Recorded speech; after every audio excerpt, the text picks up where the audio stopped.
Welcome everyone to the last week of Pro League before we head off to our playoffs in Miami and then champs in LA. Just one more week where we have cross division here. These teams looking to see who is going to get into that playoff contention and who is going to be going into that play-in bracket in Miami. I'm your host, Katie Bedford, joined by Nameless, Study, and Pac-Man here on your desk. Thank you so much for joining us. I can't believe it. This is so exciting. One more week left, but it's flown by.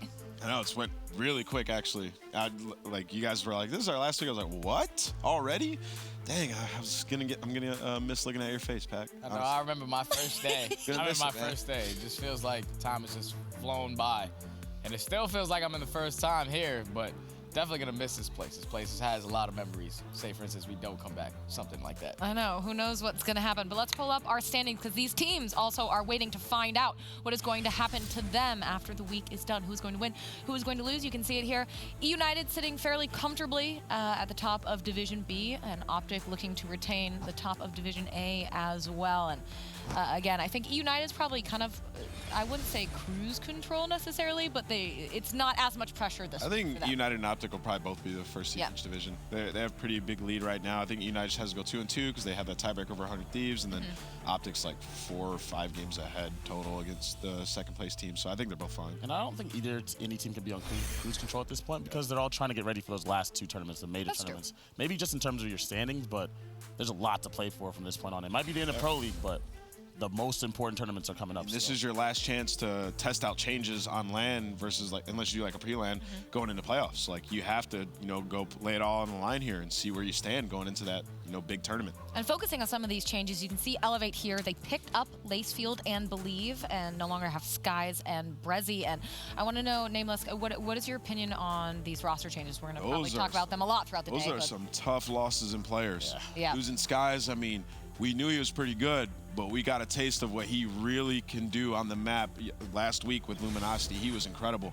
He was lighting up the stage. He was one of the best ICR players in the entire building. So, there's some big shoes to fill for Whalers going into this. And, you got Lace, who is pretty solid, but he's been pretty lackluster. Came in from Brezzy as well. Yeah, he's filling in a huge role for this team because Brezzy was, for this team, like a superstar flex slayer for them. And so Lacefield has huge shoes to fill for sure. And I think Whalers running ICR, so like he's got to go big now too, man. It's going to be tough. Yeah, and you can see there, of course, in his old Midnight jersey, but now, of course, on Elevate. And to that note, if they lose here, a loss at all this week, they are out of playoff contention. They realize that. Yeah, I don't think that's necessarily the most surprising thing, but also, of course, adding in Believe, too, to this roster. So, but Pac, I think you're right. Obviously, big shoes to be filling. Yeah, I believe that Believe came from the original Accelerate roster. So he played with Profizi before, so it's probably a comfortable pickup for them. So he just has to get back to it. I remember before they were struggling in Hardpoint. I wonder if this version of that team's going to struggle in Hardpoint as well. Well, yeah, I mean, I know you talked to the players a little bit. I did as well. And, they said that it was a struggle because Whalers had to play from France, so they couldn't really get good hardpoint practice. There was never really a good host. And they said that Control and Search and Destroy is what they're hoping to win right now, and hardpoint's going to be a really big struggle for them. So any hardpoints that they can sneak out of any of these series are going to give them, a lot of momentum going forward. One big switch also that they decided to make when it came to role changes. Sam Maurice is running now the main SOG. We used to see that a lot in Profizi. I felt like I was always talking about this guy when I was on the desk, how the angles or just the grapple plays he was able to make, and just not watching him with that grapple is going to be kind of weird, but he told me it's going to be a lot better for the team because he felt like he was playing way too aggressive and there was no one ever to follow him up. So now that Maurice is going to be running that grapple, Profizi will be right behind him, playing for that trade, boosting up his KD a little bit. And on the side of Midnight, you can see they added Frosty, Royalty, and Zaptius, lost Saints, Blast, and Lacefield, who's of course on the other side of the stage. But kind of Pac-Man, same question from Elevate to Midnight. What do you think about that change? This roster is completely new from top to bottom, so I really don't know what to think about them yet. And I also don't know how the new update is going to affect a team like this, right? So now they buffed the hit scan on the SOG, so this is our first match on LAN that we get to watch. So we don't know if there's going to be more SOG usage as opposed to before, maybe 2 at all times. We don't know. So with a team like this, I think that they would benefit heavily if that was the case because they have now Zapdos, I believe, is running their main SOG. And then when you pick up someone like Royalty, he really shines as a sub player, but he's forced to run a flex if it stays in the old meta. Royalty was pretty bad on his last team, but he had some crazy maps at times. We saw sort of his ceiling maybe on this team, you know, it can be kind of a change of pace towards the end of the year. Some players do start to get better at times, and you know, I'm just hoping that we can see that royalty that had that potential we saw in like Black Ops 3, you know, finally, because he's had a lot of chances. He shows flashes of it, but it's so inconsistent. He's got to be like one of the most inconsistent players that we have. Yeah. Because like you said, sometimes when he does show that like Black Ops 3 flair, you're like, man, this guy is truly nasty. But then the very next map, he'll revert into being just a below-average player on the map. I'm hoping we see a GKS in this series as well. I was in the back watching them scrim, and Parasite was using a GKS, and man, I feel like that gun's nasty. Basically an assault rifle. I love that gun. Exactly. Yeah, speaking of Parasite, you can see there on stream his Anaheim stats.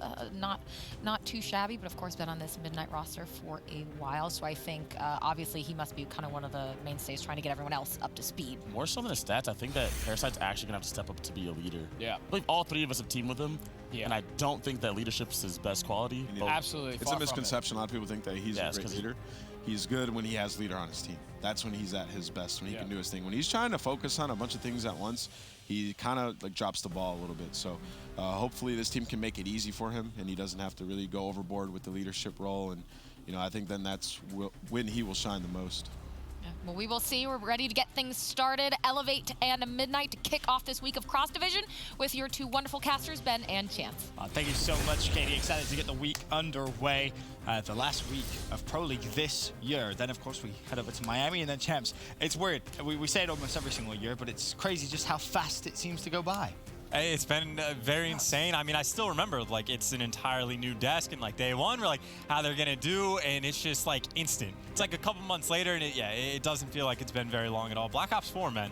It just, the seasons seem to get shorter every single year. You're blinking, you're at Champs. That's how it feels. But to kick off today, Elevate, Midnight. This is actually a very important game, Chance. For both teams. So Elevate, I'm pretty sure if they lose, can't make playoffs. No, and even if they win, play-in bracket. Well, the play-in bracket, right. They don't make the top four. They don't secure the original seeding. And even if they win, it's still a really difficult road because Heretics is going to have to fall off. They have to jump up. So it's tough for Elevate, but if they lose, they're done. And then for the side of Midnight, actually in a super interesting spot, 9-9, tied with Reciprocity. They are equal in the standings. And of course, Reciprocity is playing this week too. So you outperform them, you should be good for the top four. And of course, I think there's another team above them that can maybe fall off and make things easier. But both of these teams, or at least for Midnight, actually their fate might not technically be in their hands because I don't know what happens in the tiebreakers, but you win, you're feeling good. You lose, you're feeling horrible, especially with this match for these two teams. Well, Seaside Hardpoint, map number 1, and just touch on something you heard the desk talking about, the GKS. A couple more players been warming up with it, practicing with it. I will say, credit to General, he was the first from Enigma 6. The gun is very, very strong. Very, very strong. The fact that it's a sub and you can put double long barrel, double grip on it, basically does turn into a pocket ICR. The issue with the class, though, is you're basically picking attack mass or dexterity. You can only run one perk with how some of the setups have been. Seen a couple players maybe test it out a little bit. I saw one with just one grip, which allows you to run maybe a few more perks. I am curious to see if it does come in a little bit more. Obviously, the recent update and what it did to subs, well, technically the GKS is a sub, so Parasite, prime example here. What is he actually running on it? So he's gone double grip, double long. That's what he's decided to go with. This is essentially the class that we saw General rock with at the start of many arsenals, and the reason it's so strong, Chance, is because it has quick draw basically built in, and the strafe speed is so much higher than your post-up ICRs. The strafe speed is probably the nicest thing of the bunch, but at the same time, if you're an ICR player, you're thinking, I don't even necessarily need to strafe. I'm going to be posted up in a single spot, just pre-aiming it, so there's certainly an argument to be made. Right, I think the benefit is when you're jiggling so very quick and you're just trying to land some shots down, but either way, for Parasite, it wasn't the greatest start, right? Normally when you see players pull it out, you're like, all right, well, let's see him go 6-0 and prove to everyone that it is viable. Not really the case. A 1-2 timid start for Parasite. Yeah, I think my take on the GKS is I love it. I love the creativity, and maybe for specific situations like how General uses it can pay off, but in my mind, it's just going to be more of like a lead play gun. I don't think it'll last. So I talked to General a little bit about it. I sent him a message on Twitter, and I was like, hey, like, have you tried running it for an entire map? And the response I was given was, no, it's pretty tough because sometimes you rely very much heavy on FMJ, which your ICR will normally run, and it's tough. So because of that, obviously the GKS not having FMJ, it's hard to run for an entire map, and it is more situational, but Parasite, he's kept it out. And it's worth pointing out, you were kind of talking about how you have to trade away a flak jacket or a tac mask, whatever it's going to be, or red dot. Just take the red dot off and you'll be good to go. So whatever works, if you can find a way to have something creative, that's great. More importantly, if you can have a Llama God just go on a spree and pick up some streaks, even better. You'll take the success wherever you find it. And again, bear in mind, it's become even more viable because of the new update. So do bear that in mind. Maybe it is something we see more and more of. I'm always for new guns joining the meta. We'll see exactly how Parasite closes the game. But for now, at least, it's Llama God. 170 away from streaks. Pushing over towards back statue. It is Midnight with a small lead. Sun's going to be thrown out. Connects. He can do with his teammate challenging just a fraction quicker. No streaks for Llama God, but Royalty with the trade finds himself now just 310 away. Yeah, the no streaks definitely sucks, but the back spawns on this hill, well, it should pay off. And of course, Royalty, well, he's only 85 off as well. It looks like his teammates jumped in to grab the hill time while they were executing the opposition, but you got a K in, you're posted up, you have to get the streaks. In this situation, there is no other options for Midnight, who again need this win. Royalty done well just to stay alive. Of course, just an assist. Literally at this point, anything would do. Zaptius, he was close. Now Royalty has found himself a kill, so there's the lightning. 15 more points, he'll get the Hellstorm. He can get that just based off time in the hill. He will. This, a good start for Midnight. And Parasite has kept out the GKS this whole time, and in terms of how he's doing, it's 4 and 5s, a couple of seconds, 17 seconds of hill time. Gonna need a little bit of help though on the new hill. Still, you got a 50-point lead, so clearly something's working. But of course, now you go to inside New Hill. Royalty, well, whatever gun he's got needs to be the one that sogged up close, able to find the first, and his teammates are there. The break is in, and this is a very nice run. Elevate, the only success they have had was on that first hill. Since then, it has just been the Midnight show. Yeah, very, very good indeed. Midnight still do have the streaks, but it's believed that finds himself 3 kills in the New Hill with 30 seconds left. It seems as if Midnight may go for one more challenge. Whalers finds 1. Rafisi with 2. So Elevate done very, very well to lock down Barrels Hill. Yeah, nice little break. Believe picking up the 3 is going to be massive for the turnaround. 15 seconds left, though. Midnight, they're going to fight for it. And that might just be to hunt down Believe, and he's going to be causing confusion. You can only take down 1, but it's a bit of an investment for Midnight, sending 2 players that direction. So on their rotation, it'll Elevate. You can see the pinch that they've gotten set up. Pervizi with the saw hitting from one angle. Everyone else, they've got every single door covered. Parasite, he's getting tagged up by too many players. Llama God and Royalty are there for the reinforcements, but even still, Midnight with the bodies they sent towards barrels, they lose the rotation at first. Now War Machine out for Royalty. He's going to be taken down by a nade, though. Able to find 1 kill. You still do have the streaks on the side of Midnight. Royalty earned them a while ago. Hasn't used them just yet. Zaptis may be thinking about pulling the trigger on the Grav Slam. Does, and that's a complete waste. He thought both players were going to be playing close. They weren't. But Midnight's still in the hill. At the same time, you know, you want to use the Grav Slam to get a bunch of time. And if you get it anyway, then no real love lost. Of course, this is quite a bit of investment, but they're going to be able to get all of it. Final 15 seconds will go their way. You can see Elevator spawning out. Now, granted, the foot race, Midnight should be able to secure the back spawn. So the question for Elevate, how good are they going to be holding from the front? Or can Believe go off? That second part, not the case. Yeah, instantly falls. It's Frosty that shut him down.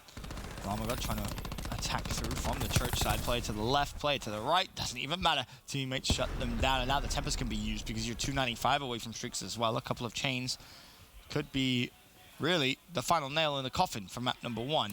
Elevate aren't careful. 4 score streaks should be enough for Midnight to close this out. They currently have the 2 that Royalty has earned. Llama still searching. Doesn't need to worry about barrels just yet because he does have his teammate Zaptius over there. But now you have to hit the shots with the Tempest. Misses too, but he's going to have another go at it. Player sliding left and right. Still hasn't connected with anything. Oh, finally he gets the first, but it's too late. Now he's no. This is how we're starting the week. Oh, we got the top 5 fails on board. Not great stuff out there from Llama God, but still, Midnight do have a nice lead. And Ben, I will say, there are absolutely no final nails and coffins on this map until it is officially over. A 70-point lead is virtually nothing, although admittedly it helps when you have a very large arsenal at your disposal, which they're going to have to use because they lost the spawns on their rotation. It's a confidence thing after what we just saw. Llama got to be fine. That's a Twitter clip. Have you ever seen it? Well, Royalty's going to obviously use his first streak. It's the Hellstorm. He will fall. And the problem is he doesn't have the angle, actually, to find the player at the back. So Zaptis is going to have to win the fight. He doesn't.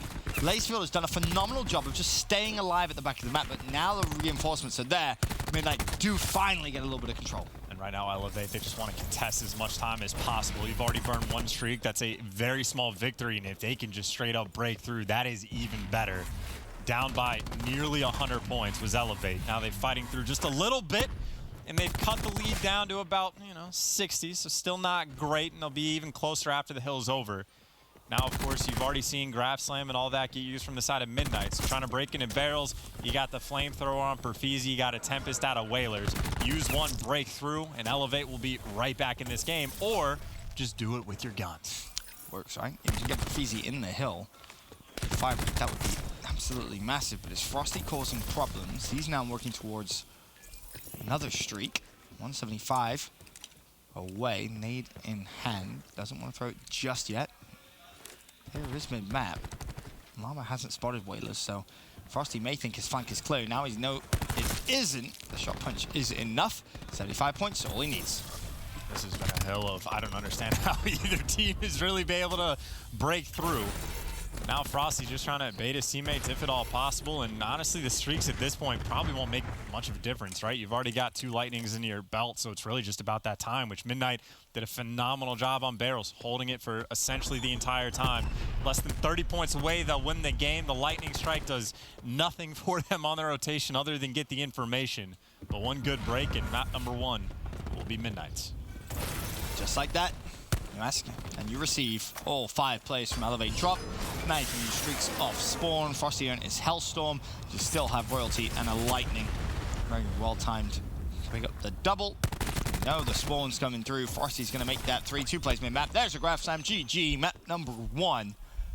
Midnight take it. And I think, Chance, it's fair to say this is what we expected. To a certain extent, maybe not this bad. Parasite with the GKS.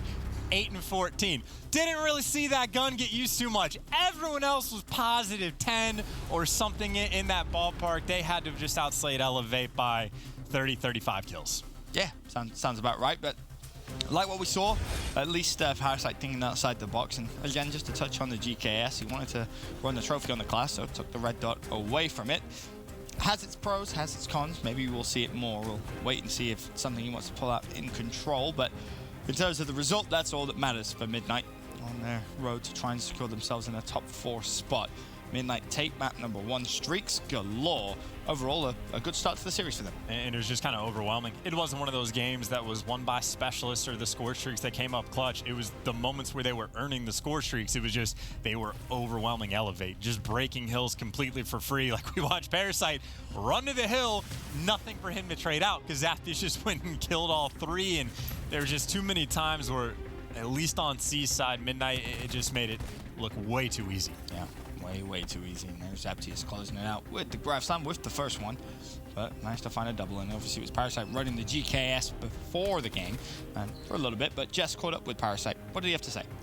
Thanks, Ben. Well, he said that he is very, very optimistic about this current roster. He explained that there was a lot of toxicity and bad vibes before, and that coming in with this roster, though, he's very, very confident, and he says that he doesn't really care as much about individual skill. It's more about the teamwork, and everything is just right where it needs to be. Speaking of playing versus Elevate, he said that when they scrimmed, they didn't lose a single map. He said, we're hoping to replicate that, but our destiny isn't really fully in our hands. Now, over on the side of Elevate, Perfeezy is also really happy with this current roster. He feels that it has a really good core, and then they filled in the roles as they needed.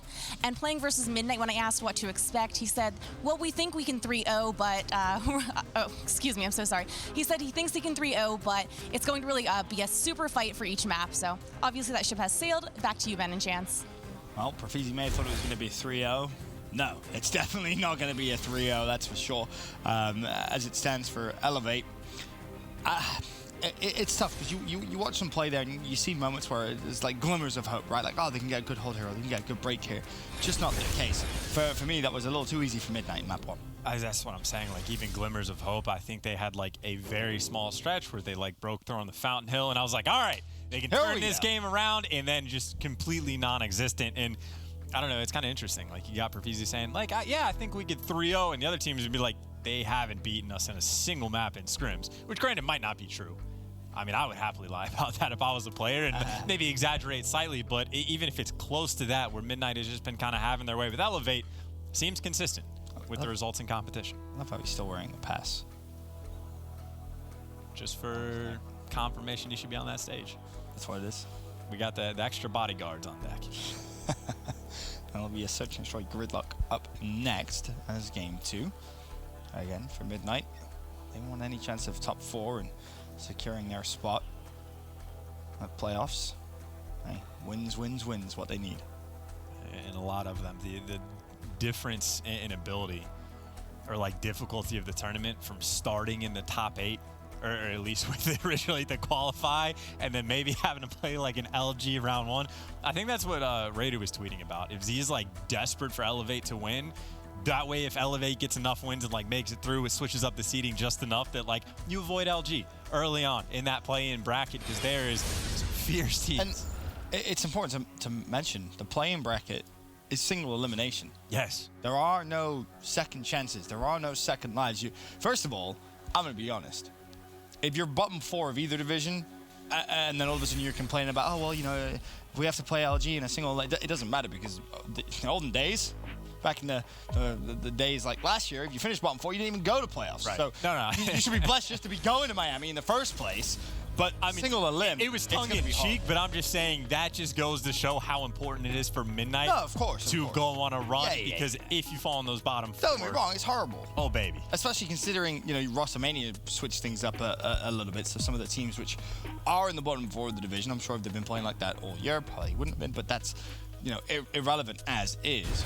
You obviously don't want to play the big dogs, especially not in single elim. But there was an easy solution to all of that. Chance, if you wanted to avoid it, just finish in the top 4. And that's what Midnight's gunning for.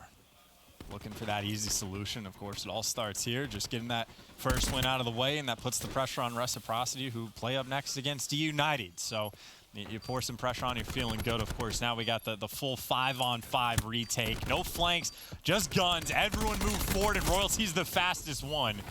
Picks up a first kill, but it looks like his teammates are all falling. He's trying to be a distraction, and, well, that means him and Frosty have to make the play. Last man standing, getting hunted down.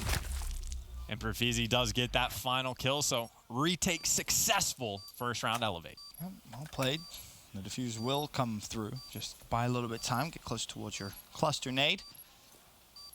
And impressive stuff from Elevate. Round number 1. Needed a bit of confidence more than anything else. And this is a map they're certainly going to be happy to play. I think we saw, at least back when they had like Skies, highlight reel at times on this map. Now, of course, a walking triple nade. Right. So you're working with a couple different men on the roster, but at the same time, your core is there. Perfeezy obviously spoke about that a little bit, so you have to imagine comfortable on the map. Admittedly, just 1 round in. But if you're scrimming against Midnight, losing every single map, when you scrim against a pro team, it's going to be the respawn. So the one thing they probably don't know about each other is going to be the search and destroy. So that's fair. Pressure's on Elevate. Got to make sure you get at least the number 2 and force that game 5. I mean, I think we both agree if Elevate go down 2-0, the series is done and dusted, whether it's 3-0 or 3-1. We'd have much faith on Elevate going for a reverse sweep anytime soon. As it stands, though, Elevate on the attack. Looking good here in the search. Pushing forward B Street. Bomb is being planted. However, First Blood's already come through. The leaf has fallen now, and Ruiz is left. Trying to watch the flank. Royalty wins the gunfight. This is a 5v3 now. So much work needs to be done. Perfeezy finds the first. Well, Lacefield is at the back. Tricky situation with the ICR, but he needed his teammate Whalers to win that fight. Now Lacefield for the 1v3. Bombs down. He's got an ICR, so he's got the right gun for the job. Unfortunately, getting gunned down by 3 separate players makes it all but impossible. Llama got with some nice plays that round. That very patient stuff as well. Like we saw Perfeezy up top window, get a kill with the SOG. Llama God is in the stairs, doesn't fly in, doesn't rush to trade. I guarantee you he's getting the call out. He's 1 shot up there.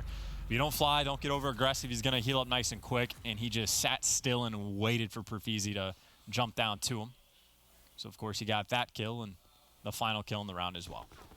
Good job from Llama. Here is that final kill that you're talking about. really, nothing could be done. But a good round there for Midnight. Tie things up 1-1. So, as it stands, 2 retakes essentially. Successful, 1 from either team. Now, for Midnight, we're going to go back on the attacking side, and it's going to be Frosty that's pulled out the sniper rifle. And Zapjes is the lone man here at A. And little does he know, Elevator's stacked this with 4 men, and he's actually avoided all bullets, so if he wants to, he could hit a flank very, very quickly here and cause all sorts of problems. Got the flank to think about, and of course, he's thinking about that. The bomb potentially going to be starting to go down, but they seem very hesitant. You can see Elevate actually has wrapped back, and that means they're waiting for Zapjes to make this play. You got Emma Ruiz that's going to be looking for him. You got Frosty getting hit markers, but Zapjes is through. He made it to the back. He's going to get at least 1 kill. If he can find the second, even better. Flies out for the challenge, connects, and the opening is there. And that's one where Emma Ruiz just got awful timing. And his teammates are going to be asking, how is he here? How has he flanked us? They had most of the lanes covered. That's going to be one which is going to be a little awkward to watch back when the players watch the VOD. But believe for the 1v3, one of course is down. That's almost an impossible task. And Ben, do you believe? No. I'm not sure he does either, just because, you know, you're playing just hoping you can get a kill and just waiting for him to eventually fall. Not exactly playing for streaks. Maybe just playing for Midnight to make a mistake. And Midnight is going hunting. Well, he has 14 seconds to basically get off the map, if that's his choice. If it's not, and I guess he's playing his streaks chance. 650 off. That's nothing. We'll see if he can connect. Nothing for him. No. It doesn't really make a difference. I'm assuming the bomb planter got killed. I see only 1 objective, I think, for Parasite. So. Well, Llama planted. Oh, was it Llama that planted? Yep. Oh, okay. Was he alive at the end? That's...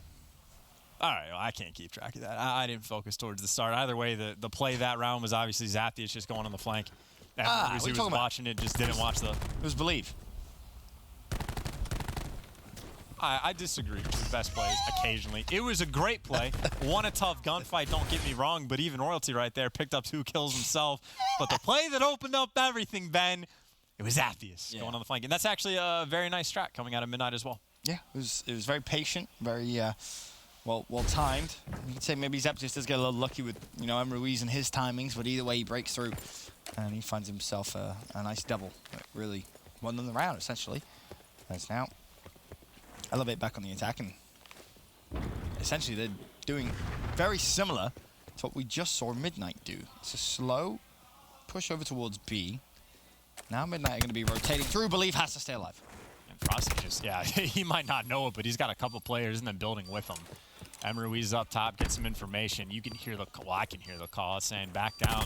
They are here. Whalers finds that opening pick. So first blood's for them. Alley is open. Emma Ruiz has already let 1 player through. He might just get killed, but Perfeezy's there for the trades. He finds 2 of his own in a clean and comfortable round coming out from Elevate. I got good news. Believe is still on a streak. Still on a streak. Yeah. He was 650 off. Now he's what? 550 550 off. About a kill. So good decision to stay alive so far in that 1v3. Either way, a very good round there from Elevate. Really going toe-to-toe here in the search. Yeah, quite a bit more success for these offensive teams of getting the bomb down over towards the B site. Get a little bit more clearance, less just trades on trades and slides and showers. So Midnight, well, they take that information, make the call, go over towards A. Emma Ruiz is here virtually by himself, Believe a little bit too far behind, and you can see he knows that, is forced to back down. Elevate, of course, has been successful on a retake 1 time. However, this time, Parasite completely shuts him down. Really does. That's a 5-3. Parasite just having his way with everyone this round. A great performance from him there. And more importantly, for him, Midnight, another round win under the belt. But it really has been a back-and-forth game of Surge. And as expected, when you have these gunfights inside of showers, there's 5 ICRs that got the kills from the side of Midnight. Parasite was able to connect with 4 of them. I think it was Llama God who was able to get number 5, and Parasite just making it look easy. Said, hey, they gave up control. We have it. I will pre-aim this door. And his team watched the other door. You got 5 people to watch 2 doors.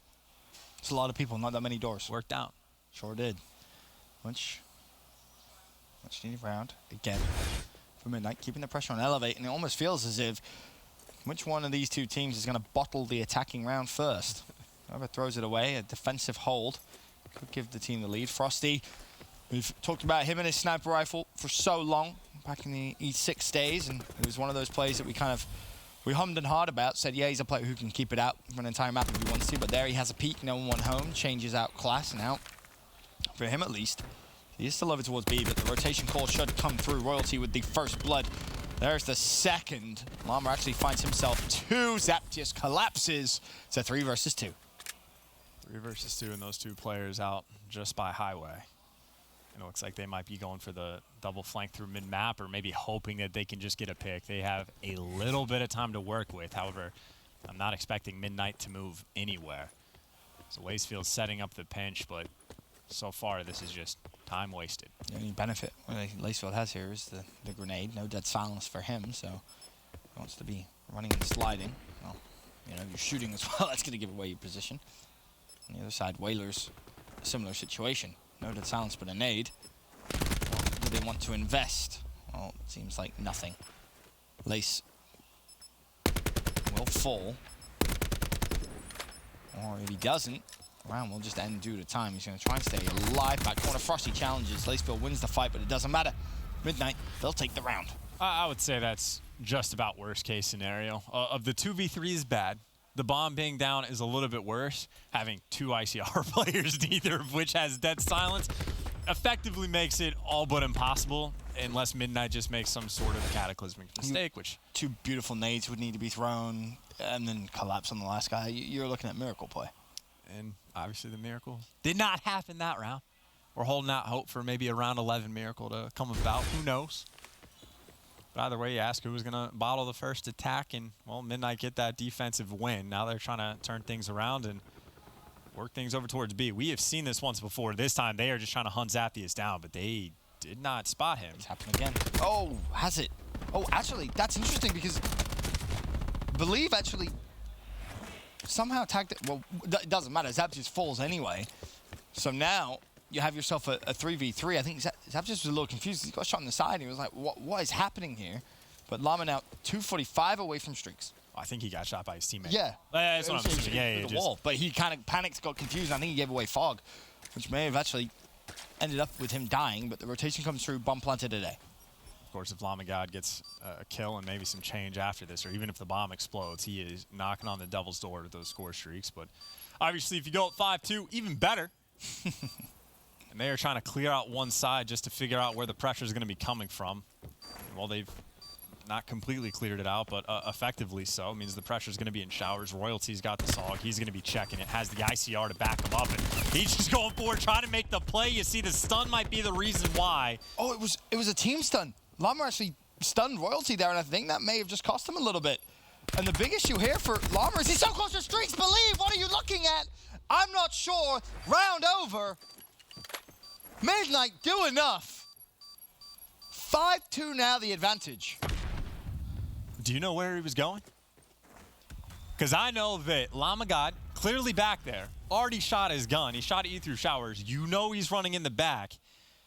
The only thing you have to do is just take the gunfight. I maybe believe wanted to take it from a different spot.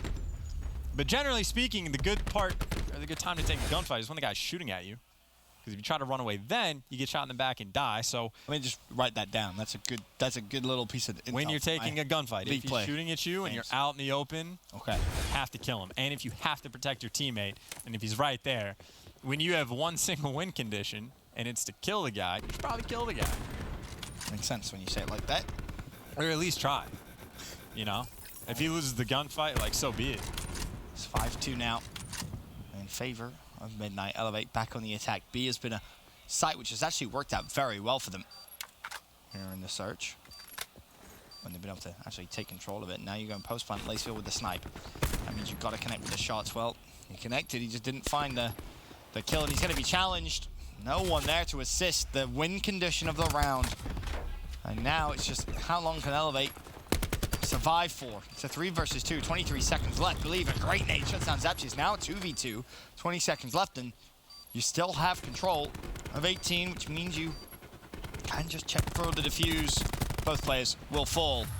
Whalers with the double. Elevate stay alive. Perfectly done. As long as you get that bomb planted to where it is not stretchable, to where you have to defuse without the cover, unless you can clear out pretty much every last ICR out of the back of the map, then it is just going to be incredibly difficult. Of course, the nade coming in from Believe made things much easier. You take care of that first guy out around bomb and even up the odds, and then Whalers, easy gunfights for him towards the end of it. So nice little bounce back round, Elevate.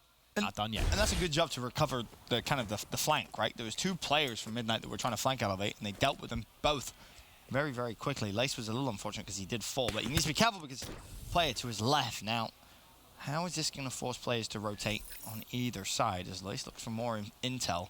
It isn't a hard push over towards B, but Midnight haven't moved. Yeah, they're trying to set a trap. Like, they had Zaptius have success on that flank one time through A, and of course last round where Midnight was on offense, eventually Elevate did push through. So Midnight was just trying to set the play up. This time though, Elevate doesn't bite. They remain stagnant. They set up a play in Showers and get that first blood. Of course, the bomb is working itself over towards B, but Midnight playing with a man down. Lacefield still peeking over towards the site. He hasn't spotted the information he needs just yet. There's 2 players that have actually managed to push down low, and if he throws his nade onto bomb, no one's going to be home just yet. But he could get great timing here on Frosty. Meanwhile, Emery Ruiz has found his second of the round. Parasite weak. Llama watching the cross. And Ice Cream. You know, 15 seconds, you've got to punt the bomb. It's a 3v4 now as Llama shuts down Profizi. There's surely no way here. But this round collapses now, especially not Lacefield. Good job, finds the first Whalers, shuts down Frosty. And just like that, Elevate fly back into the game. Yeah, just nowhere near enough time. If they had another 45 seconds to work with, maybe they could have pulled something out of the bag. But when the clock is ticking down, you're forced, your hand has been forced. You got to fly into house, make a bunch of bad aggressive plays and get punished for it. But either way, that was just another get first blood, win the round. They didn't bite on the trap that Midnight was setting. Midnight only sent 2 players into Showers, and I think, what was it, Emery Ruiz laying down, ended up getting that first kill. Obviously had the teammate support. And now, of course, for Elevate, this could be a huge round. You could get some streaks, and if you win the round, you got the artillery for that round 11, and Whalers gets them. Now all of a sudden the lightning is going to be pinged. Not going to invest it yet. Bomb planted. This to force a round 11. And if you can get away without using the lightning, it would be the absolute best case scenario. And while Whalers killing everything works as well, 4v1, we're going around 11. Whalers needed about 50 points. He ended up getting, I don't know, maybe 450. Got a bunch of kills himself. Got the EKIA for the last one, the Frenchman. Putting on for the team. A more than likely must-win map for Elevate, down 1-0 in the series. And if Whalers has any say, they are absolutely going to get this. Round 11, we asked for a miracle, Ben. They needed it. Whalers might be that guy. Although, frankly, at this point, maybe Midnight needs the miracle to shut him down and to dodge the lightning hellstorm, potentially even the tempest that Whalers will earn. That man is just doing it all. 13-5. What a performance.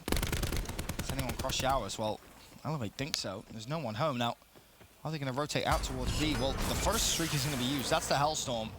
I believe only Frosty was spotted. Can he squeeze it through? No, he can't.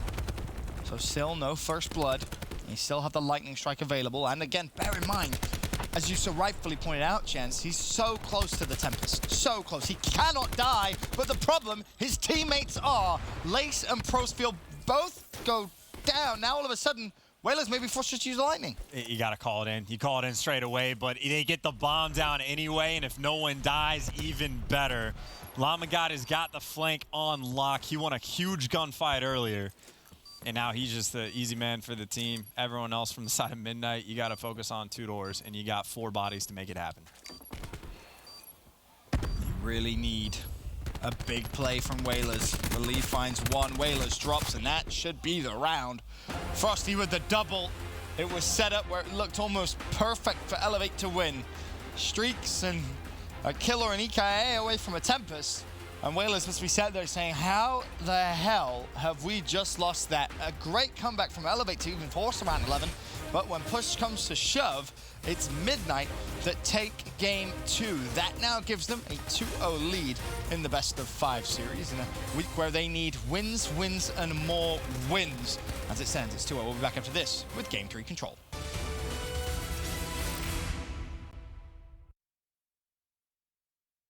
The Call of Duty World League is brought to you by Mountain Dew Amp Game Fuel, the official beverage of the CWL.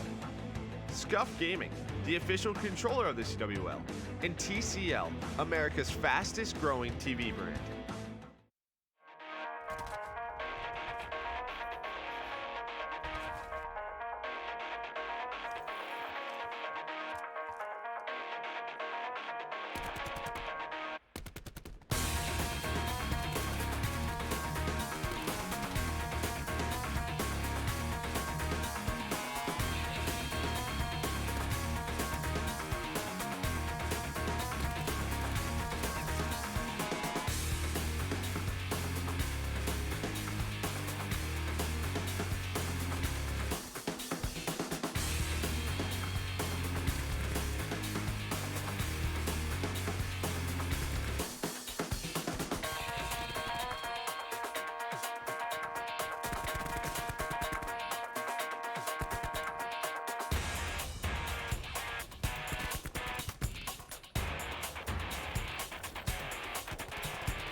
What's up, everyone? Merc here with Nameless, and it's time for Rank Up, presented by Mountain Dew and Game Fuel.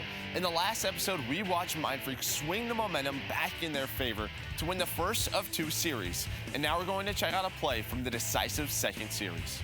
That's right. Just like in London, Mindfreak came from the losers bracket and had to win 2 sets in order to become the Mountain Dew Amp Game Fuel Open Bracket champions. We're going to take a look at Game 4, where they showed pure domination in order to close out that second set. So let's set this up. It's Game 4, and Mindfreak is up 2-1 in the series. They just need this game to take home the title, and it's the start of Hardpoint on Hacienda.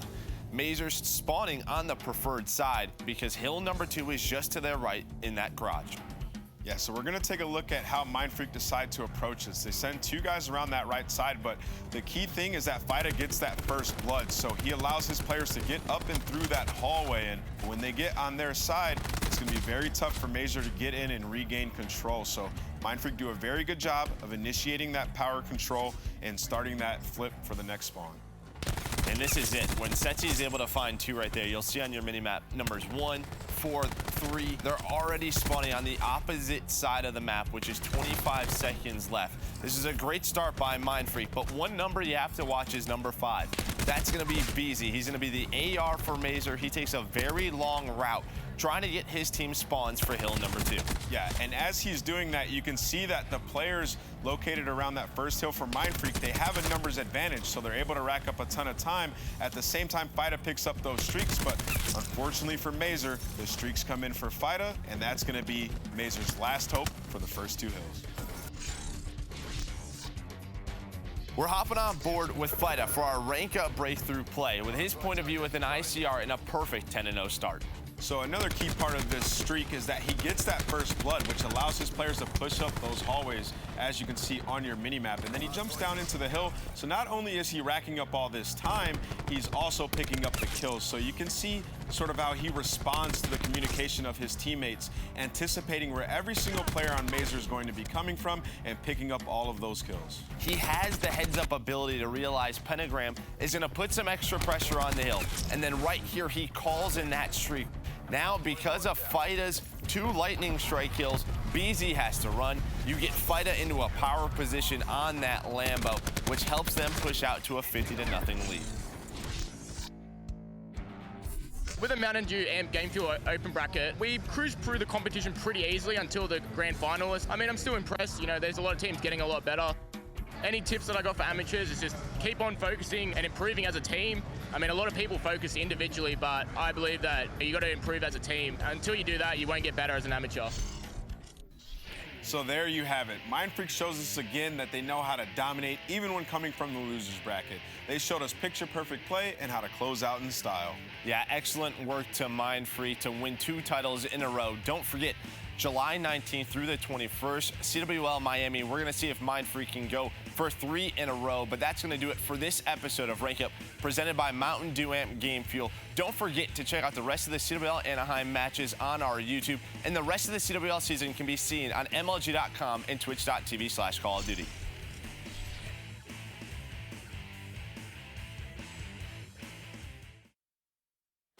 Finals are right around the corner. Before there, we have our last week of Pro League as it stands in our first game. Not the first, or final week, I should say. Elevate versus Midnight. Midnight with the 2-0 lead. We're heading to control frequency.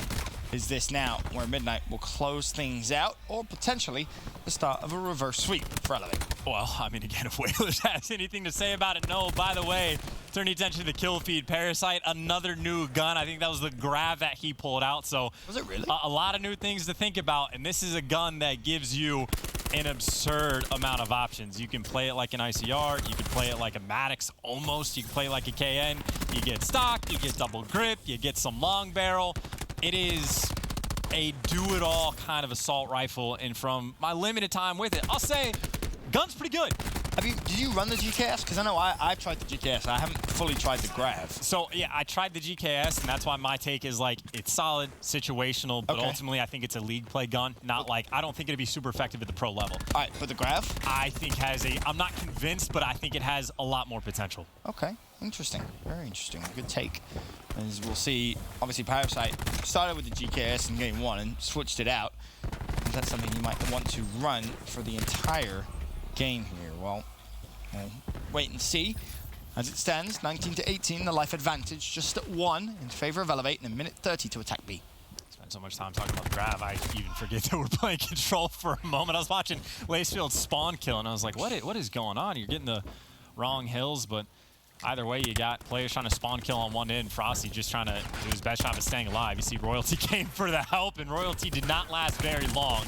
Frosty, though, has done a nice job of staying up because you're just trying to keep it close on lives. Well, Frosty didn't spot Lacefield over towards the right-hand side, and Lacefield has been a menace right here for Midnight. Just be careful he doesn't push too far up, though, because he will force a B spawn if he's not careful. As he backs away now. Life advantage at 2. There's Elevate now finally in the hill. The nade's going to be thrown out, I believe, but the stun's countered as well. Double for Midnight. Zone contested. Players inside the hill with a grab. Lacefield, sometimes he spawn kills, sometimes he gets your cuts up top, but that is 5 down. That is going to be everyone from Elevate inside the hill as soon as they get there. In Midnight, you get one chance to break back through or it's over. Royalty with 2. A couple more players. Royalty with 3. He's looking for 2 more. He basically had to try and do it all himself. There's only 2 players left on the zone. The problem is Ruiz has earned himself some streaks. Obviously, I'm going to use them here. Parasite and Zaptius took a dip. That is, yeah, an important jump off the map as well, just to maybe slow down. Extra score streak progression, but that is a round Elevate will be very happy with. That is Lacefield taking multiple attempts, and he had some help with it from his team at a certain time of going for the spawn kills. And then at a certain point, you just flip the switch and you make the rotation to mid, and you got players that are in the back so worried about where Lacefield is. Is he gonna flank? Is he still gonna spawn kill us? You just make the break for the hill, and you get the full 5 men in just for a moment. It can be overwhelming once the play is set up. Sure can. Good first round. Streaks earned as well. Never mind just how close Ruiz actually is towards his grab slam. He only sits at 5 and 1, but you can imagine a handful more EKAs. There's going to be the Hellstorm. Is that just good bait over towards B? It very well might be. Eventually. That was not the prettiest of gunfights. Let's just say it that way. Ruiz, of course, invests the Hellstorm, doesn't find much. As it stands, all of his teammates are falling. Finally springs into life. That kill enough to earn his grab slam. Now maybe could consider using it. This round we want to try and defend A, more than likely maybe to attack A next round. Zone's still going to be contested. Believe hits through mid-map. Parasite watching out with the grab. Zaptius still inside the zone. There's the grab slam we were talking about. Ruiz only with 1. Zone's still contested. Now realize that it's Ruiz on the grab rather than Perfeezy, but I suppose if it ain't broke, don't fix it. Doing a nice job on the hold, and of course, you still got the lightning strike in the back pocket when you need it. You got a nade that's going to do a ton of damage on the front end, forces the players out, and well, Believe just doing his best job to stay alive. Midnight do not have players on the point at B, or at least it's just going to be one guy, Royalty, who gets chopped down, so a lot of map coverage right now for Elevate. Lacefield currently sitting at 12 and 5, something that we were kind of talking about before the game. Obviously, big match for him. Hungry. Going up against former teammates. He wants to have a solid performance here. Bit of a rivalry there, if you will, as the lightning is going to be used. However, there's pressure in at A from Midnight. 1.5 ticks come through. Believe trying to do his best at spawn trapping. Frosty's there to save the day. However, the zone's still contested. Lacefield is loud. That is a very loud team as well. Ruiz not shy away from bumping the decibels up just a little bit. Perfeezy will be right there behind him. And Whalers is fairly relaxed, even though sometimes you got players getting shot in the back. Lacefield, well, the TAC 5 doesn't come up clutch, at least not just yet. And Midnight are in the hill, but they are still down by 1 life. I was going to say, this is just 1. This is by no means a massive life advantage. Believe is now trying to hit the flank. Is it going to pay dividends? Well, there's the first kill. Now Midnight maybe a little worried about it. One player's going to try and challenge Zaptius. Needed to win that fight. Did. Lacefield now sliding out. Here's one shot. Scurries away. It's a 9-7. Make that 8-7 life game. 1 life advantage for Elevate. They already won 1 round. Looking to go 1 step further. Royalty, of course, his closest streaks. He's trying to do the duties of cleaning out his team side. Little does he know, player to the right. No one there to trade. Yeah, he had an inkling, given an idea to go look for Whalers, but never quite got the information. But 6v7, you're down a life. And with 55 seconds, more than likely, it's just going to come down to a round of team deathmatch, and the first 2 kills go away of Midnight, and they're on the point. That's going to force Elevate's hand. They have to come and fight this. That's a huge trophy system as well. It was thrown out just in the nick of time because nades were being launched out by Elevate. Still a 1 life advantage. Second tick about to come through. Elevate, they're just going to have to try and fly straight through the front. Angles have to be covered.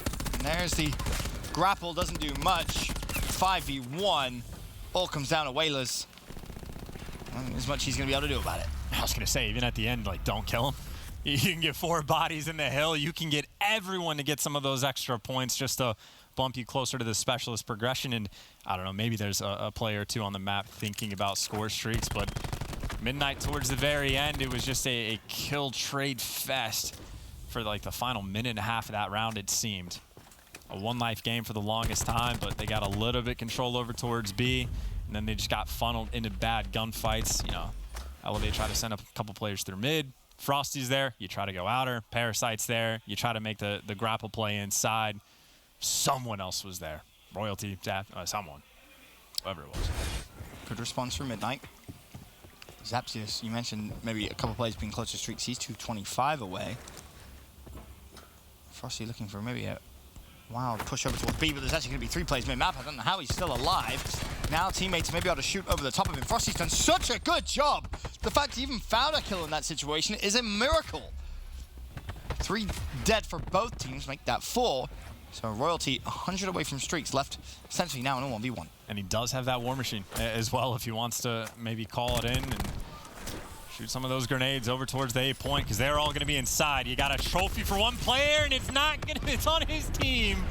He's able to find 2. He's got the streaks and maybe the War Machine coming back at him, but at least for Royalty, the early damage is done.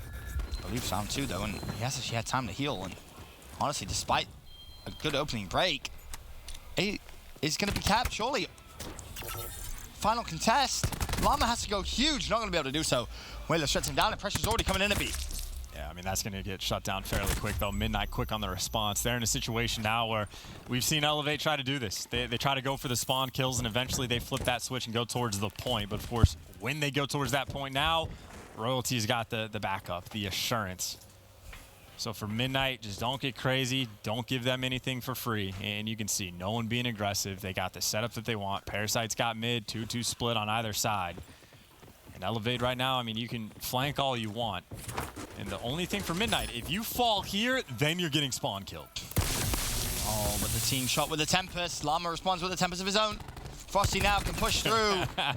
And that is 3 of the easiest kills I think Frosty's ever going to get in his Call of Duty career. Now the lead at 5, a full team wipe necessary. You stop streaks for Elevate.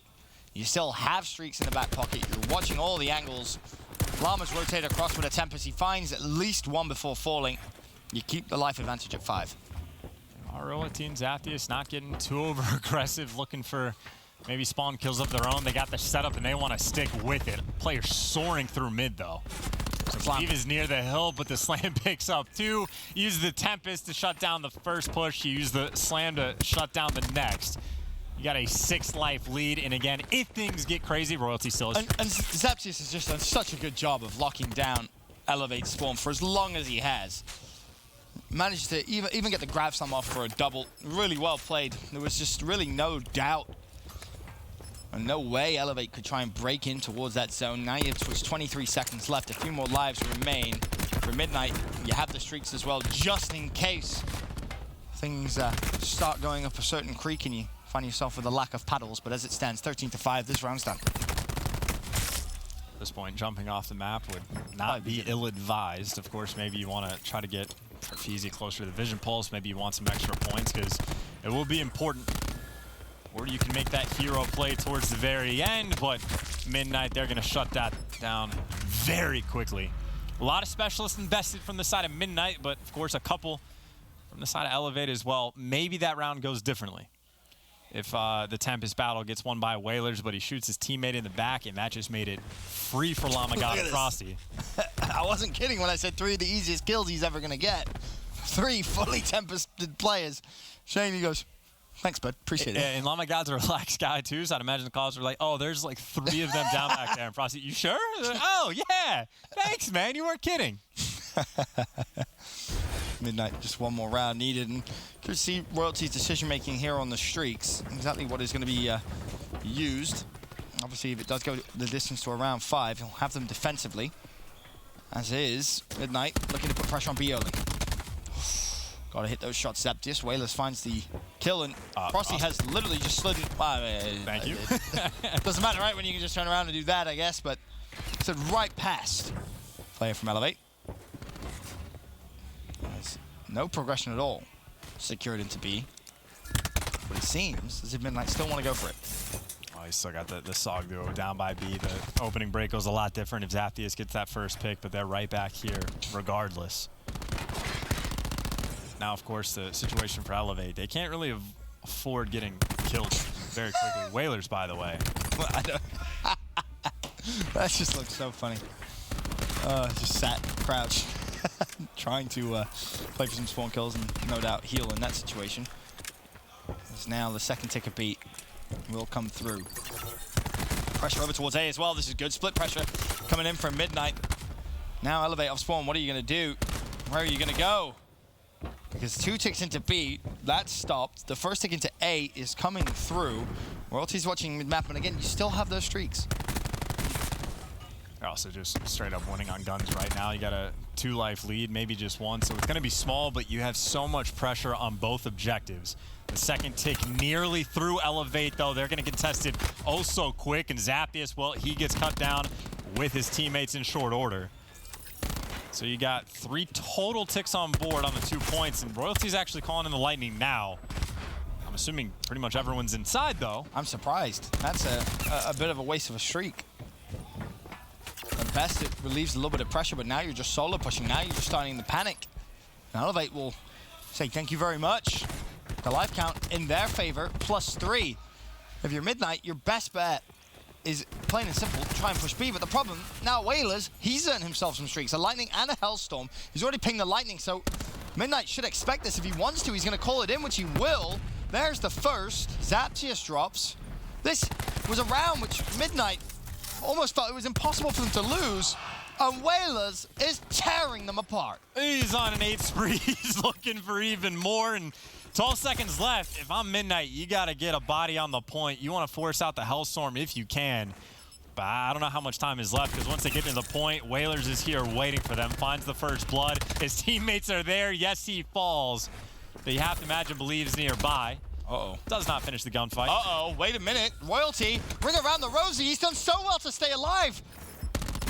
But as I say that, he hops out the hill. 0.2 seconds. Midnight back inside. He valued his life so well, now it's Parasite with the grab. There's 1, there's 2, he drops from mid. Still contested, there's just 1 play for Midnight left, and it is Lamagod as he gets the shot punch. He goes out of the zone, round over. Elevate, take it. We're going to a round 5, but the fact that somehow, some way, Elevate won that. And the play was incredible. There too. Midnight had a moment when they were split pushing. They had 3 bodies on A, they had 2 over by B. Royalty was one of the guys on A. And there wasn't really any pressure coming inside of you. They were fighting, and of course, Elevate, who I'm talking about, they sent all 5 players to defend that B point off the rip because 2 ticks had already gone through. You call a Lightning or Hellstorm there, honestly, probably just win the round and the game. I agree. Because you're going to kill at least 1, maybe more. You're going to force them inside of pipes, and that means you buy your team at B a lot more time. You get even more ticks by A. But instead, here we are. And I want to point out the importance there from Lamagod, finding that last kill. Yes, lose the round, but he's so close to streaks. 155. That's why he's happy to give up the round away. I believe Vision Pulse has been called in. Midnight. It's going to be Parasites. Frosty is dancing around the spawn. He finds 1. There's the War Machine as well. This is huge now for Midnight. And now you got the Hellstorm coming in. You need a life advantage. This is a great way to go about it. Good enough for a hit marker. Tough. But Elevate still is basically turtled up in their spawn.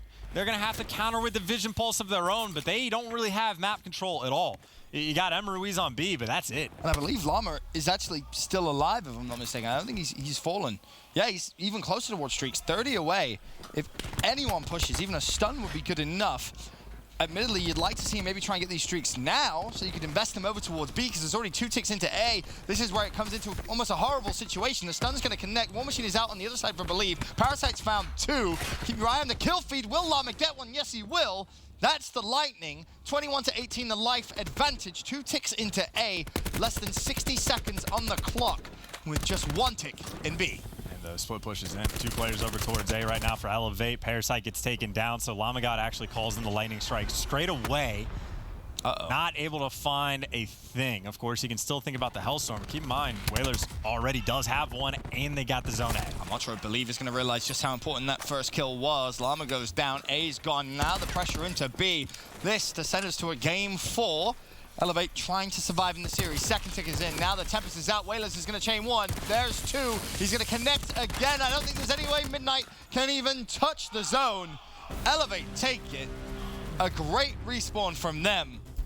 But honestly, I hate to be that guy, Chance, but it feels like Midnight threw that one away.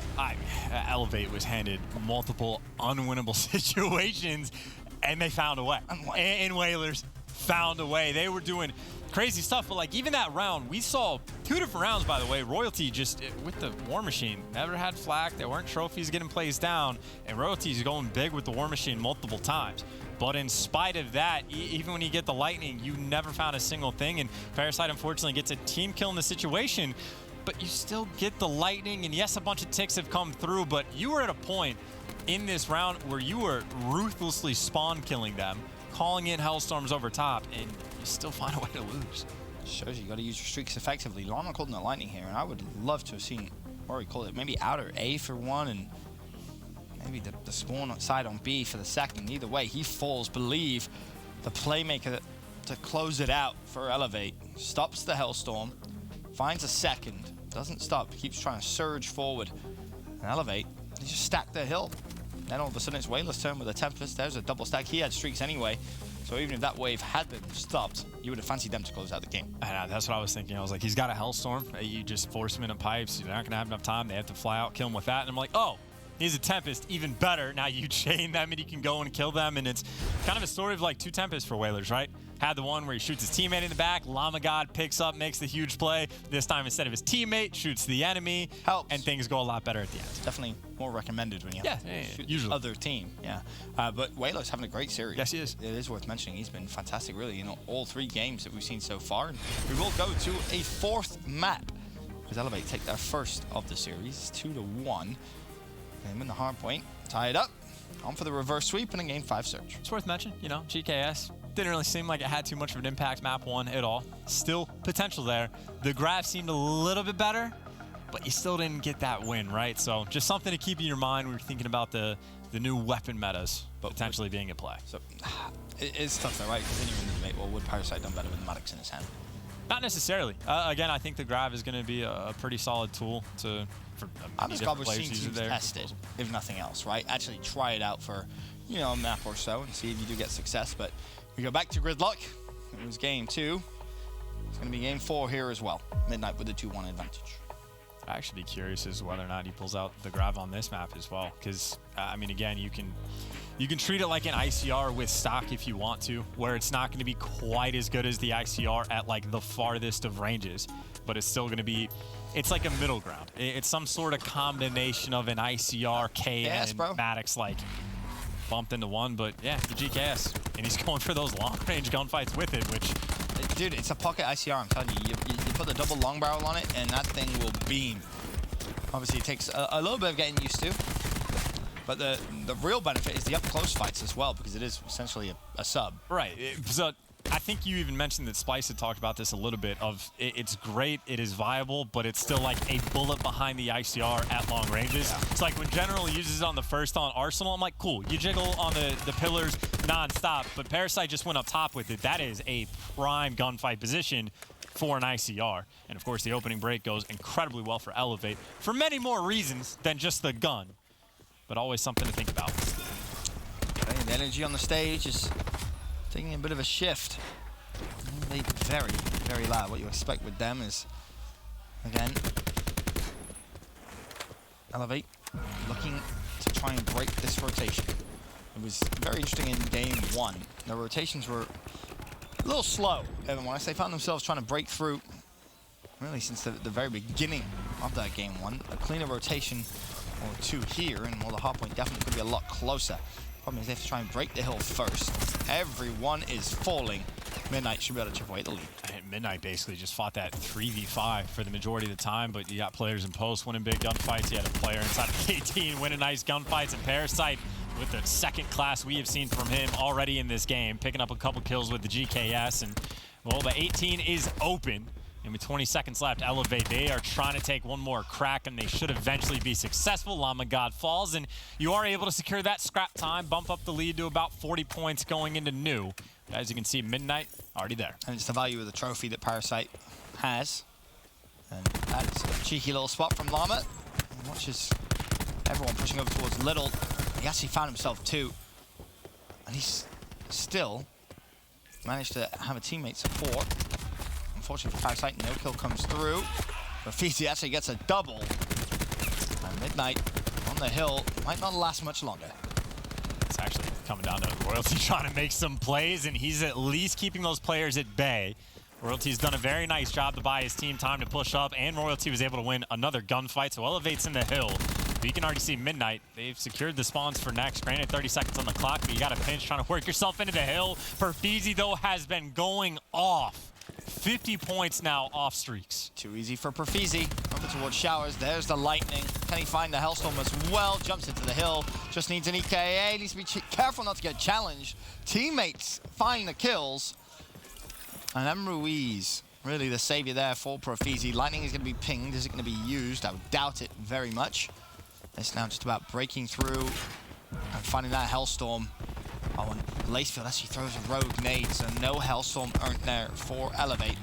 They have got themselves about a 40-point lead. All right, you know, worst case scenario is you get team killed off of your Hellstorm, so not nice stuff. If anyone's going to shut down Perfeezy, might as well be a teammate, I suppose. But now Midnight, they'll take that saving grace and try to hold this hill as long as possible. You got Parasite up mid-map. He gets trapped. Llama got inside the hill. You see the support is here from Frosty, who was able to find his third kill on the run. And there's number 4 in front of him. He connects, but that's 4 in the sequence. That is 7 in a row on the life. So he is 150 off streaks. That is an easy kill. Now just 50 off. And he's got 15 seconds before the new hill pops, and he can take his time. He spots the player in post. On some good shots, doesn't find the kill just yet. And these streaks could be important because Perfeezy, as we said, already has the lightning. And, well, Midnight know about it because he pinged it. It doesn't matter. No streaks aren't there for Frosty. And this P1, if Midnight do get good control of it, I expect to see that lightning just rain down straight away. Yeah, so it's very important for someone to make a play. At the moment, you got Parasite thinking about the flank potentially, but for the moment, he's being dealt with. It looks like just enough concern has been brought. You see Midnight is inside the hill, so you expect Perfeezy possibly off of respawn just to call that lightning in straight away. But it hasn't come in yet. Here we go. How quick can you scramble? Only finds one. Llama, the sole player to fall from Perfeezy's. Lightning and Midnight have now taken the lead. Frosty having a good game so far at 14-9. Really turn things on towards the later part of the first rotation of hills. As Elevate, they do have at least the new hill control, but they definitely don't have spawns control. Whalers has to go huge here at the back. He's going to go big. Whalers might as well be that guy. He's at least bought his teammates time to come in and kind of clean up those scrap kills, and now believes got another one in front of him, and the pistol's good enough, takes him down with the RK-7. Now Elevate, they get to hold this from the front. Midnight, they're sending 2 on the flank. Lacefield's here. Not for very long. He gets chopped, and now the pressure's coming in. Frosty tries to move from the top side. He gets chopped, so it's got to be up to the flank guys on Midnight. Lace finds the first. Lace doesn't find the second. It's Whalers, that guy again. Shutting them down. He's not a massive performance so far, but this could be the impact that you look for him to have. Close to streaks again here. 220 away. A couple of kills will do. There's the first, but the nade. Enough to shut him down from Royalty, so no further streaks for him. Lacefield's going to fall. Llama God trying to hold this early. Elevate had a lot of success on Tree last time around. That's where Perfeezy really started to kick things up a notch. This time, though, Whaler's just doing what he can to stay alive. Llama God eventually cuts him down. And it just comes down to just a bunch of scrappy gunfights. Now, it looks like Lacefield's going to be hunted.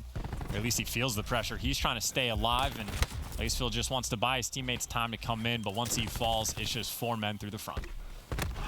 Machine is out. Royalty let him fly as Frosty finds himself another triple kill. 100 away from streaks again. 21-11. A couple of shots into Lace will be enough. He says his teammate to go challenge. That just can't do the dirty work, though. Still 1 kill. All Frosty's going to need. He tags up pretty much everyone, but there's the freebie he was looking for. There's 2. Can he find his 3rd triple kill of the game? That's the question now. There's 1 player left. The assist will do. Slayer Frosty coming to play. His teammates have been doing a phenomenal job of setting him up. The War Machine helped with the first couple kills. But obviously, he was on a 9 spree, so a lot of that he was doing on his own. But you got the rotation, Elevate. Well, they're down by quite a bit. about 40 points, but they got the rotation. A nice little hold here. They might be able to take that lead. This was the hill, if you remember, where Frosty did kind of pop off towards the end, but Elevate with the control now, and they hold the entire time. We'll take the lead. But Lace is feeling the pressure at the front. Nade available. Both players hop out the hill. No Profizi's up top, but Royalty now drops in. Team kill comes through. Belief still in the hard point. 27 seconds left. Elevate done so well to control it for as long as they have. Frosty has just been destroying everything in sight. Eventually they buy themselves to able to get in the back. Frosty, though, eventually does get chopped down, so that's a lot of work they put in for maybe not a ton of time. Elevate again, they were down by about 40. After this, they'll find themselves down by about 20, which is nice.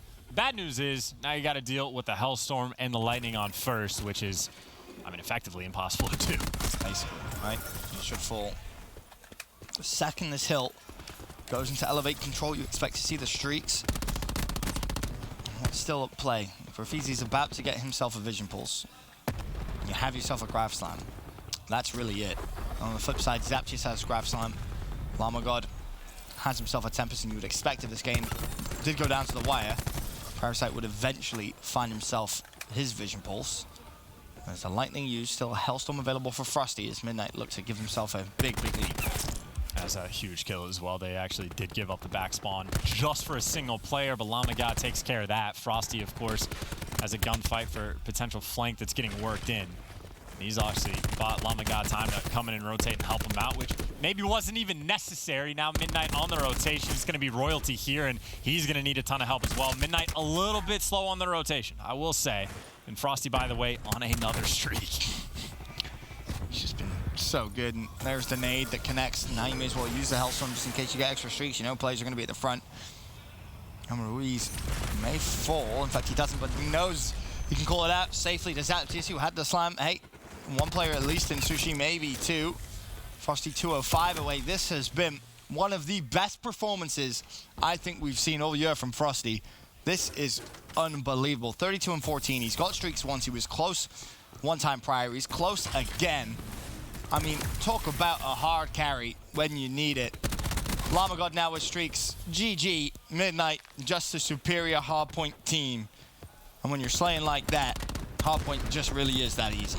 Yeah, Frosty went on a 7 spree for his first one, and he finished it off with 2 separate 9 streaks. Pretty solid stuff coming out from another man that got lopped off his team. Yeah, when you see a performance like that, it does leave questions in your mind as to why. But either way, he's happy in his new home, and that one hell of a performance. Really good stuff out of Midnight. We mentioned that their importance of their week. They need to win, win, win, and win. Good start. And it pours the pressure on. They're going to be, what, 10-9 in the standings right now. Reciprocity are 9-9, so they need a win just to tie things up. Of course, Reciprocity will be playing United. So not an easy place to start. So again, a win like that for Midnight, it really does put the pressure on. And don't kind of downplay momentum. In a week like this, where you're toe and toe, especially with all the new rosters too. Yeah, starting off with a win and starting off with a loss can really dictate a very big, different week. And of course, as you mentioned, Reciprocity United, that's going to be a great, great game. But that's everything from myself and Chance for now. We'll send it over to Katie and the guys at the desk. Thank you so much, guys. Midnight pulling out that win to start off the day. And Nameless, what a performance out of Frosty. Yeah, I mean, that was a crazy map out of him, right? He was just absolutely going off. And, going into that last middle hill, he just picked up those streaks, used them, got perfect timing on there. They rotate, they finish out the game. It was just flawlessly played out of him. Just and the rest of those guys. Both hard points out of Frosty that series. He was able to just keep up with the slaying. And on the side of Elevate, I'm looking at who's going to be able to keep up in the slaying department, because I don't see a main slayer on this team. I don't see, they have a leader on this team that's going to be guiding them the correct way. It's going to be really hard for this Elevate team to be pulling out hard points when you don't have a leader and you're not able to keep up with any slaying. Something I noticed from being here and watching them play is they do a lot of screaming. Yeah. Mid-game, they scream so much that it looks like their communication and teamwork falls off, because when it's working, it's the hype and stuff is there, the momentum's there, but in those times when you need to coordinate breaks and stuff, they're just yelling stuff, and it's just not working. Like, you hear a lot of teams saying we need to calm down the comms to make sure we're on the same page. Elevate needs to get to that point, because right now they don't have a main slayer, so their teamwork needs to be on point. I think Lacey was going to have to be that guy to step up in that role to be that main slayer for Elevate. because right now they don't have it. I mean, I was talking to their coach a little bit during that control, and he was just frustrated that they kept going the wrong ways. Like, their timing's going to be messed up a little bit because Profizi doesn't have grapple anymore, and he's been running it the entire game, and he was one of the most impactful players at that role on his team. So, like, for them to switch that this late is going to be very tough for him to adapt, and he was having some pretty bad performances throughout that entire series. Like, I got to think that they maybe think about putting him back in that role just to, you know, sort of get that aggression back on your team. We were talking about it in the green rooms. Like, me and Pac-Man said it. It's like when we heard Emery's was going to be running grapple, that means that we know how inconsistent Profizi can be when it came to that role in general. And now that he's switching to more of an aggressive role, more of a slaying kind of role, and Emery's, his stats are dropping really bad. Like on that first map, he was like double negative on that first map. 17. You don't really expect that. And Profizi, he started off hot, but then ended really slow. So like if you're going to be giving up your lives or just giving up your role, obviously you were that bait player before, and now you have to be able to stay up in that slaying department. But if you're not going behind Emery's, because before he had great performances, he used to run a Maddox on frequency, and he used to be holding numbers with Brezzy and stuff like that. But now that since he has a completely different role, Profizi is going to be needing to step up in that slaying department especially. Also, Royalty had a pretty good series as well. Yeah, he did. He's usually pretty inconsistent. Like, he'll have a map, but no, like both hardpoints, he was great. He's picking up streaks, doing his job. Played really well. Even in the control, he was going big. So yeah, shout out to Royalty for that. If he can keep that up, this team could be pretty decent. Yeah, we saw Parasite using a GKS. He's everything. We saw him using a grab. He didn't do anything with those. He didn't do anything on any of the maps, to be honest. But it was just funny to see. I mean, he's trying stuff. It's new patch, new gun. But in most of those spots, he didn't never use the main ICR, main AR gun. And it works going up against Elevate, but if you can't have an ICR or your main AR player not actually running in those spots against the top like ICRs, top mid and Gridlock. Yeah, it's not going to work using a GKS at this point. At least we'll see. Yeah. Now, there is a certain player that we'd like to highlight, and that is going to be Llama God. Take a look at this play. Hold on, hold up. Tempest? Oh, I can't die here. Oh, yeah, Easy free win. dubs. Pull out the fist.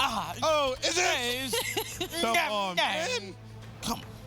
Can't be happening, man. You know it chained the guy behind him, so he probably got to learn. I'm sorry, though. If I kill somebody like that, we're coming back on the map. Like, damn, son. I just turned on this guy. Damn. Let's go. This guy's trash. I'd be screaming. We're making the 100-point comeback. Like, I feel bad for anyone that ever gets turned on. Could be a clip forever. You never know. Argus. He just got put on the Instagram. Yeah, but he was trying. I wasn't. Yeah, that's a really good excuse. All right, let's look at our schedule as we move along in these series. You can see it, Midnight winning that first match of the day, but now Reciprocity and E-United coming up next in just a couple minutes. Again, this is the beginning of our second week of Cross Division before we head to playoffs, and we are done with Pro League at the end of this week. If you're just tuning in, Midnight 3-1 to Elevate with their new roster, and coming back, we're going to be talking Reciprocity and E-United.